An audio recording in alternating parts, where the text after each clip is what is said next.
দাঁড়াও, দাঁড়াও, দাঁড়াও। কোথায় যাচ্ছো? এত চিপেস্ট ক্যাফেতে একটা খেলাম, তোমাদের সাথে শেয়ার করবো না? শুনে যাও একটু। গেছিলাম মধ্যমগ্রাম চায়ের বাড়িতে। তোমরা জানো এটা কোথায়? মধ্যমগ্রাম চৌমাথার ঠিক অপোজিট সাইডে। ৪ জন মিলে গেছিলাম, ভেবেছিলাম আজকে তো বহুত টাকা খরচা হবে। কিন্তু গিয়ে দেখি না, ওদের রয়েছে কম্বো, দারুণ, দারুণ সব কম্বো। 99, 149, 299 এ ছিল আনলিমিটেড বাফে। গিয়ে অর্ডার করে দিয়েছিলাম 99 এর একটা কম্বো, যেখানে ছিল রাইস, চিকেন কষা আর একটা চা। আর তারপরেই সেটা মিনিটের মধ্যে শেষ হয়ে গেছিল। জাস্ট এত দারুণ খেতে ছিল। তারপর অর্ডার করেছিলাম 149 একটা কম্বো, যেটা ছিল শেয়ারেবল, যেখানে ছিল rice, noodles, soup, chilli chicken, chicken 65, দুটো মকটেল আর একটা পিৎজা। দারুণ খেতে ছিল। ৪ জন মিলে খাওয়ার পরে আমাদের বিল হয়েছিল 440।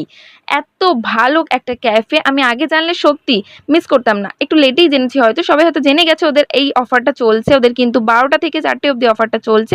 আমরা কিন্তু কোনো ব্লগার নই বা ফুড রিভিউ করতে যাইনি। আমরা জাস্ট খেতে গেছিলাম, তাই তোমাদের সাথে এক্সপিরিয়েন্সটা শেয়ার করলাম। চায়ের বাড়িতে গেছি, চা খাবো না তা কি হয়?